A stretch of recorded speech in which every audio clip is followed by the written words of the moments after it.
Hello dear students, पढ़ते रहिए बढ़ते रहिए कि इस जर्नी में मैं डॉक्टर विनीता अरोड़ा आज की ई क्लास में आपका स्वागत करती हूँ।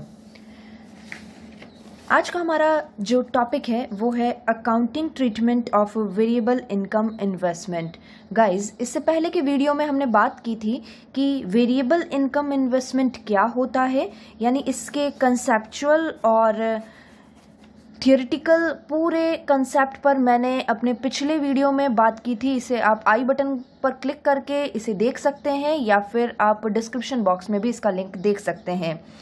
तो हमारे इस वीडियो को लास्ट तक जरूर से देखें, क्योंकि यहाँ आज हम अकाउंटिंग ट्रीटमेंट यानी इन वेरिएबल इनकम इन्वेस्टमेंट के अकाउंटिंग जर्नल एंट्रीज की बात आज करने वाले हैं। तो सबसे पहले परचेज ऑफ सिक्योरिटीज की बात करते हैं, यानी जब वेरिएबल इनकम इन्वेस्टमेंट यानी हम स्पेशली इक्विटी शेयर्स की बात जब करते हैं, तो इक्विटी शेयर्स जिन पर डिविडेंड मिलता है which is not fixed which is variable, that's why it is treated as the variable income investment. तो जब हम इन इक्विटी शेयर्स को परचेज करते हैं तो एज एन इन्वेस्टर, देखिए आप इससे पहले equity share accounting for the companies की बात कर चुके हैं, वहां पर भी इक्विटी शेयर्स को परचेज किया जाता है, इक्विटी शेयर्स को इशू किया जाता है। ये सारी बातें आप एज अ कंपनी करते हैं, लेकिन आज जो हम सीख रहे हैं वो एज एन इन्वेस्टर की पॉइंट ऑफ व्यू से सीख रहे हैं। आप इन्वेस्टर की बुक्स में एंट्री कर रहे हैं। That's why when you are purchasing the equity share, it is for the asset of the individual or that company who is investing, यानी जो कंपनी इन्वेस्ट कर रही है, जो कंपनी परचेज कर रही है किसी अन्य कंपनी के इक्विटी शेयर में, वह उसके लिए एक इन्वेस्टमेंट या एसेट की तरह कार्य करेगा। इसलिए all the assets must be debited. That's why investment account को डेबिट कीजिए, investment in share of XYZ limited to bank से हमारे पैसा गया, इसलिए बैंक को क्रेडिट कर दिया गया। देखिए मैं फिर आपको कहती हूँ गाइस, अकाउंटिंग ट्रीटमेंट या जर्नल एंट्रीज को याद करने की कोशिश नहीं कीजिए, आप उनके कंसेप्ट को समझिए, अपने आप जर्नल एंट्रीज समझ में आएंगी, निकल कर आएंगी। तो यानी जब आप सिक्योरिटीज परचेज करते हैं तो एज एन इन्वेस्टर आपकी बुक्स में इन्वेस्टमेंट अकाउंट एसेट के रूप में शो होगा और टू बैंक अकाउंट। नाउ जब हम इन सिक्योरिटीज को सेल करते हैं, क्योंकि हम परचेज और सेल दोनों ही इन्वेस्टमेंट अकाउंट में करते हैं, तो परचेज करते हैं और सेल करते हैं, तो सेल करते वक्त आप इसकी रिवर्स एंट्री दीजिए बैंक अकाउंट, क्योंकि बैंक में पैसा आएगा इसलिए बैंक को डेबिट कर दिया गया, to investment account to investment in share of XYZ limited. यानी अब हमने इन्वेस्टमेंट अकाउंट जो हमने यहाँ परचेज किए थे, जिसे डेबिट इम्पैक्ट दिया था, क्योंकि अब हम इसे सेल कर रहे हैं, that's why we are cancelling, हम इसको रिवर्स इम्पैक्ट देकर इसे कैंसिल करने की कोशिश कर रहे हैं गाइज। तो अब देखिए आगे क्या क्या होता है, क्या क्या जर्नल एंट्रीज हम देखेंगे।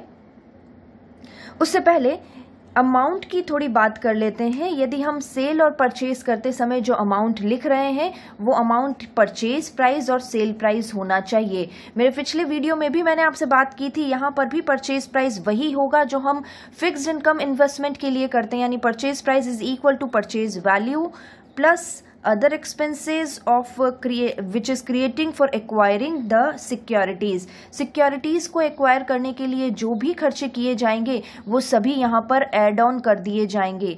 लेकिन जैसे ही हम सेल प्राइस की बात करते हैं तो ऐसी कंडीशन में हमारा फॉर्मूला थोड़ा चेंज हो जाएगा और वो होगा sale value minus all the expenses which is occur to sell the securities. Securities को सेल करने के लिए जो भी एक्सपेंसेस किए जाएंगे वो सारे एक्सपेंसेस को डिडक्ट करना होगा। ये सिंपल सा फंडा आप याद रखिए। नाउ यदि आपने शेयर में इन्वेस्ट किया है, यदि शेयर में सिक्योरिटीज को इन्वेस्ट किया गया है, तो ऐसी कंडीशन में उन सिक्योरिटीज पर डिविडेंड मिलेगा। और इन डिविडेंड किस तरह से दिया जाएगा, देखिए टू रिसीव द डिविडेंड, यदि डिविडेंड रिसीव किया जा रहा है, बहुत सिंपल सी एंट्री, क्योंकि बैंक में पैसा आ रहा है। जब तक हमारे पास शेयर्स हैं, गाइस ध्यान दीजिएगा, आपने यदि शेयर्स को सेल नहीं किया है, क्वेश्चन में अभी तक शेयर हमारे पास एग्जिस्ट कर रहे हैं, क्योंकि मैंने आपको बताया है कि डिविडेंड उन्हीं को मिलेगा जो कि उस डेट पर, जब डिविडेंड डिस्ट्रीब्यूशन की अनाउंसमेंट की रिकॉर्ड डेट पर वह यदि शेयर का स्वामी रहेगा, भले ही एक दिन के लिए वह स्वामी रहा हो, लेकिन रिकॉर्ड डेट पर यदि वह व्यक्ति, यदि वह कंपनी शेयर का स्वामी है, तो उसे पूरे प्रीवियस ईयर का डिविडेंड रिसीव करने का राइट होगा।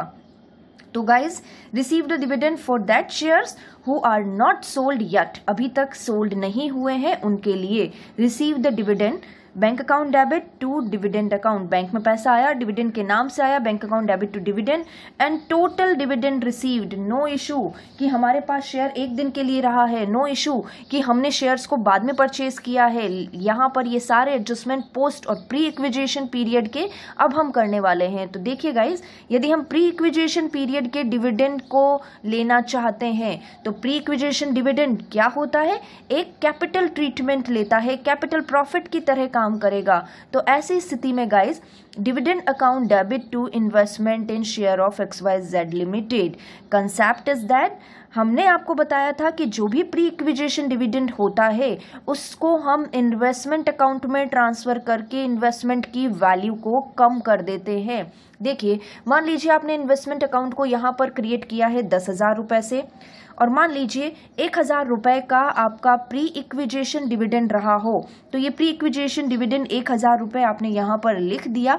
इस 1,000 रुपये के डिविडेंड से आपने इन्वेस्टमेंट की वैल्यू को कम कर दिया। जो इन्वेस्टमेंट डेबिट में 10,000 रुपये से बता रहे थे, वही इन्वेस्टमेंट अब यहाँ पर क्रेडिट यानी रिवर्स इम्पैक्ट के साथ 1,000 रुपये आपको बता रहे हैं, यानी 1,000 रुपये से आपने डिविडेंड की, आपने इन्वेस्टमेंट की वैल्यू को कम कर दिया है।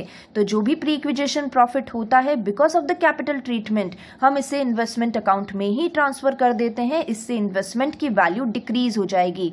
Y? Because pre acquisition period it's not considering, it's not related to us. जो हमारे पास शेयर्स नहीं थे वही उस अवधि का, जिसकी अवधि का डिविडेंड डिक्लेयर किया गया है, उस अवधि में ये शेयर हमारे पास नहीं थे, इसीलिए हमने इसे प्री इक्विजिशन डिविडेंड माना है। और ये प्री इक्विजिशन डिविडेंड इसलिए क्योंकि वो हमारे पास नहीं थे, इसीलिए हमने इन्वेस्टमेंट की वैल्यू को कम कर दिया। Now post acquisition dividend, now post acquisition dividend क्या है? ऐसा डिविडेंड जो उन शेयर्स के लिए दिया गया है, उन अवधि के लिए दिया गया है जिस अवधि में वो शेयर्स हमारे पास ही थे। तो ऐसे पोस्ट इक्विजिशन डिविडेंड को ट्रांसफर कर दीजिए प्रॉफिट एंड लॉस अकाउंट में। बहुत सिंपल सी बात है। जो कैपिटल डिविडेंड है यानी प्री इक्विजिशन डिविडेंड है उसे इन्वेस्टमेंट अकाउंट में ट्रांसफर कीजिए, और जो पोस्ट इक्विजिशन डिविडेंड है उसे प्रॉफिट एंड लॉस अकाउंट में ट्रांसफर कर दीजिए। नाउ फाइनली, यदि आपको इन्वेस्टमेंट सेल करते हैं तो इन्वेस्टमेंट को सेल करने के साथ eight the end of the year आपको कुछ प्रॉफिट लॉस जरूर होगा। तो ऐसी कंडीशन में जब आप इन्वेस्टमेंट को सेल करते हैं तो सेल करते वक्त देख लीजिए इन्वेस्टमेंट की कॉस्ट प्राइस क्या थी और आपने उसे कितने रुपए में सेल किया है। बहुत इजी ट्रीटमेंट रहेगा, ये मैं आपको एक क्वेश्चन के साथ भी बताऊंगी। लेकिन यहाँ पर प्रॉफिट ऑन सेल, यदि प्रॉफिट होता है तो profit and loss account debit to investment to share in XYZ limited. देखिए इन्वेस्टमेंट की वैल्यू यहाँ पर, यदि हम लॉस होता है तो इन्वेस्टमेंट की वैल्यू को डिक्रीज कर देंगे, लेकिन यदि यहाँ पर प्रॉफिट होता है तो प्रॉफिट होते ही हम इन्वेस्टमेंट की वैल्यू को इंक्रीज कर रहे हैं, investment in share of XYZ limited to profit and loss account. तो गाइस कुछ इस तरह की जर्नल एंट्रीज, कुछ इस तरह का accounting treatment variable income investment वाली सिक्योरिटीज के लिए किया जाएगा। चलिए जल्दी से चलते हैं एक प्रैक्टिकल प्रॉब्लम की तरफ। क्वेश्चन कुछ इस तरह से, मेगा ने 1 अप्रैल 2020 को TCS के 10 रुपए वाले 200 शेयर्स परचेज किए। 200 शेयर्स अपने पास एग्जिस्ट रखती है, यानी 1 अप्रैल 2020 को मेगा के पास ये 200 शेयर्स थे जिसकी कॉस्ट 5,000 रुपए है। It's okay. 1 जून 2020 को उसने बाजार से 300 और शेयर्स परचेज किए 70 रुपए की रेट से, और 1 अगस्त 2020 को कंपनी ने इन अंशों पर 20% लाभांश घोषित किया है, यानी डिविडेंड डिक्लेयर कर दिया है। मेगा ने इसे 12 अगस्त 2020 को प्राप्त किया है। देखिए यहाँ पर हम इस पूरे ही क्वेश्चन को एक टाइमलाइन पर समझ लेते हैं, इससे आपको समझने में भी आसान रहेगा और जब हम जर्नल एंट्री करेंगे तो साथ में किसी भी गलती की संभावना भी नहीं होगी। तो देखिए 1 अप्रैल 2020 को मेगा के पास ऑलरेडी 200 शेयर्स एग्जिस्ट कर रहे हैं, यानी 10 रुपए वाले, 10 रुपए वाले 200 शेयर ऑलरेडी मेगा के पास एग्जिस्ट कर रहे हैं। नाउ इसकी कॉस्ट 5,000 रुपए है। 1 जून 2020 को उसने बाजार से 300 अंश और खरीदे। मान लीजिए ये 1 जून है और उसने बाजार से 300 अंश 70 रुपए की रेट से और परचेज कर लिए हैं। ध्यान दीजिएगा, पर ये शेयर्स परचेज्ड हैं, ये शेयर्स ऑलरेडी इस डेट पर उसके पास हैं। नाउ 1 अगस्त 2020 को ये आ गया 1 अगस्त 2020। इस 1 अगस्त 2020 को कंपनी ने इस पर डिविडेंड डिक्लेयर किया। ये डिविडेंड जो हमें मिला है वो एट द रेट ऑफ 20% की रेट से मिला है। तो गाइज ये 1 अगस्त 2020 को डिविडेंड डिक्लेयर हुआ है। इट मीन्स ये कौन से ईयर के लिए होगा? Of course it is for the 1920 financial year. So guys आप मेरी बात को समझ रहे होंगे, आप मेरे कंसेप्ट को समझ रहे होंगे, आप मेरे इशू को समझ रहे होंगे। ये 1920 का डिविडेंड डिक्लेयर हुआ है। 1920 का एरा क्या है? 1 मार्च 2019 से 1 अप्रैल 2020 तक का, यानी इस पीरियड का डिविडेंड डिक्लेयर हुआ है। हमने ये शेयर्स जो परचेज किए हैं ये आफ्टर दैट पीरियड है। तो कंसेप्ट को समझ जाइए, प्री इक्विजिशन और पोस्ट इक्विजिशन डिविडेंड के साथ। तो देखिए अब थोड़ा जर्नल एंट्री करते हैं। अब आपको कंसेप्ट समझ में आ चुका होगा। Journal entry, journal of mega, हमारे इन्वेस्टर जो हैं उसी की बुक्स में जर्नल एंट्री की जाती है। आप जब भी जर्नल एंट्री करें प्रॉपर फॉर्मेट के साथ करें, इससे एग्जामिनर को प्रॉपर इम्पैक्ट मिलता है, अच्छे मार्क्स आपको मिलते हैं। इसलिए आप प्रॉपर फॉर्मेट के साथ जर्नल एंट्री दिया करें। नाउ डेट के कॉलम में हम लिख देते हैं 2020 और जून 1 को हमने यहाँ पर नए परचेज किए हैं। ये 1 अप्रैल 2020 को ऑलरेडी मेगा के पास 200 शेयर्स थे। तो डायरेक्टली हम आ जाते हैं 1 जून को जो हमारा ट्रांजैक्शन हुआ है। तो हमारा ट्रांजैक्शन हुआ है investment in shares of TCS company में हुआ है और टू बैंक। नाउ कितने अमाउंट से हुआ है ये चीज़ हमें क्लियर कर देते हैं, क्योंकि हमें यहाँ पर परचेज प्राइस से एंट्री करनी है। तो हमारी परचेज प्राइस क्या होगी guys? Purchase value plus all the expenses. तो हमारी परचेज वैल्यू जो है, हमने जो परचेज किया है वो 300 शेयर्स परचेज किए हैं 70 रुपए की रेट से, प्लस एक्सपेंसेस। यहाँ पर मैं आपको बता दूं सिक्योरिटी ट्रांजेक्शन टैक्स लगता है और सिक्योरिटी ट्रांजेक्शन टैक्स के लिए आपको इन्फॉर्मेशन गिवन है, या तो वो 0.1% होगा या मिनिमम 100 रुपीज़ की रेट से होगा। तो 0.1% यदि हम 21,000 का निकालें तो 0.1% होगा 21 रुपये। तो यहाँ पर मैं आपको ये चीज़ क्लियर करना चाहती हूँ कि ये 0.1% बहुत कम है 100 से, तो इसलिए मिनिमम हमें 100 रुपये लेना ही होगा। तो गाइज़ ये जो हमारा सिक्योरिटी ट्रांजैक्शन टैक्स का जो एक्सपेंसेस हुआ है वो कुल मिलाकर 100 रुपये का होगा, क्योंकि मिनिमम 100 रुपये दिया गया है। यहाँ पर 21 रुपये ही हो रहा है, इसका 0.1% निकाला जाए तो ऐसी कंडीशन में अब हमारा जो परचेज प्राइस हो गई है वो कुछ 21,100 रुपये से होगी। तो गाइज ये हमारी परचेज की एंट्री कंप्लीट हुई। नेक्स्ट हमारा ट्रांजैक्शन हुआ 1 अगस्त को डिविडेंड डिक्लेयर हुआ और ये डिविडेंड मेगा को मिला है 12 अगस्त को। तो देखिए हम 12 अगस्त को एंट्री कर देते हैं। 12 अगस्त को डिविडेंड रिसीव कीजिए, bank account debit to dividend. हमें कितना डिविडेंड मिलेगा, हमारे एट द टाइम कितने शेयर्स हैं ये आप देख लीजिए। देखिए हमारे पास 200 शेयर्स ऑलरेडी थे, प्लस मेगा ने 300 शेयर्स और परचेज कर लिए। यानी यहाँ पर जब भी डिविडेंड दिया जाता है वो उसकी फेस वैल्यू पर दिया जाता है। What ever is market price, what ever is purchase price, it doesn't matter. तो गाइज यहाँ पर देख लीजिए 500 शेयर्स पर 10 रुपए की रेट से हमें 20% डिविडेंड मिलेगा। यानी 5,000 का 20% यदि हम कैलकुलेट करें तो वो होगा 1,000। तो गाइज इस तरह से हमने डिविडेंड रिसीव भी कर लिया है।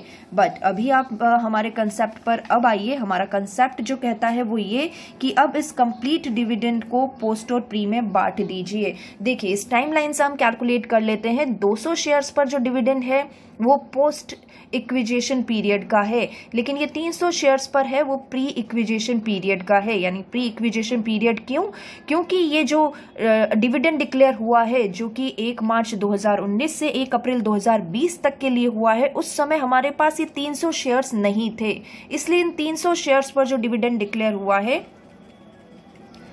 मैं कैलकुलेट कर देती हूँ। ये 300 शेयर्स का डिविडेंड जो है 600 rupees, it is the capital dividend जिसे कि हम इन्वेस्टमेंट अकाउंट में ही ट्रांसफ़र करेंगे, लेकिन ये 200 शेयर्स पर जो डिविडेंड मिला है, ये 200 शेयर का जो डिविडेंड है वो है कंप्लीट हमारा रेवेन्यू डिविडेंड, यानी सिंपली आप इसे प्रॉफिट एंड लॉस अकाउंट पर ट्रांसफ़र कर दीजिए। देखिए 400 प्लस 600 मिलकर 1000 हो गया है, ये हमारा टोटल 1000 का डिविडेंड। तो गाइस सिंपल अब आगे एंट्री कर दीजिए। हमें 12 अगस्त को ही हमें डिविडेंड को कैपिटल डिविडेंड मान लेना है, क्योंकि ये हमारा कैपिटल डिविडेंड है, इसलिए टाइमली ही उसे इन्वेस्टमेंट अकाउंट में ट्रांसफ़र कर दीजिए।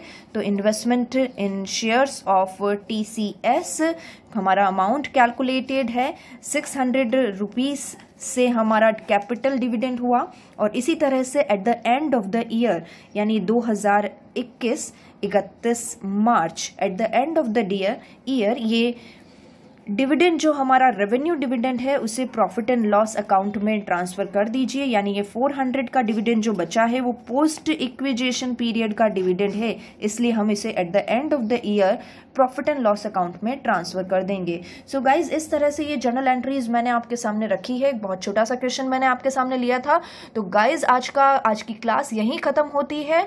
आपको हमारा वीडियो समझ में आता है, पसंद आता है तो इसे लाइक और शेयर जरूर करें। और अभी तक आपने मेरे चैनल पर सब्सक्राइब नहीं किया है तो हमारे चैनल को सब्सक्राइब जरूर करें। Good bye guys, see you.